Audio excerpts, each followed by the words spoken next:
గబుక్కుని దేవాలయంలో కడితే పెద్ద శివలింగం అన్నట్టుగా ఉంటాడు. అసలు శివుడికి నాకు ఏమీ భేదం లేదు సుమా అని చెప్పడానికి అలా ఉంటాడా అన్నట్టు ఉంటాడు.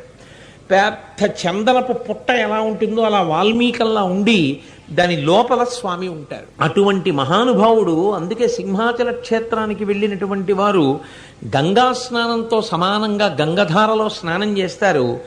సింహాచలేశ్వరుని యొక్క దర్శనం చేసుకుని శ్రీచక్రం ఉపశాంతి పొందుతారు.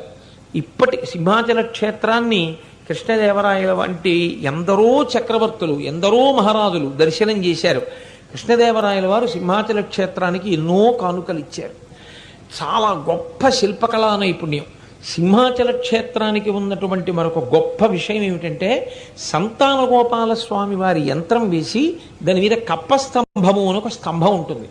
సింహాచల క్షేత్రానికి ఉన్నటువంటి మరొక గొప్ప విషయం ఏమిటంటే, సంతాన గోపాల స్వామి వారి యంత్రం వేసి దాని మీద కప్పస్తంభము అని ఒక స్తంభం ఉంటుంది.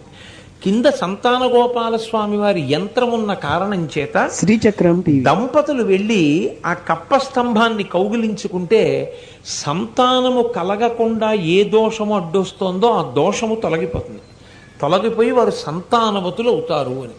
కానీ ఎప్పుడైనా మీరు ఒకటి గుర్తుపెట్టుకోవాలి, భగవత్ సన్నిధి యందు ఒక పని చేసేటప్పుడు విశ్వాసము ప్రధానమై ఉంటుంది.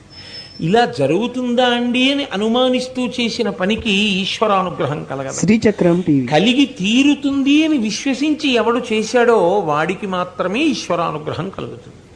కాబట్టి కప్పస్తంభాన్ని కౌగిలించుకోవడం సంతానకారకం అవుతుంది. అక్కడ ఇంత గొప్ప క్షేత్రమై సింహాచల క్షేత్రం వెలిసింది.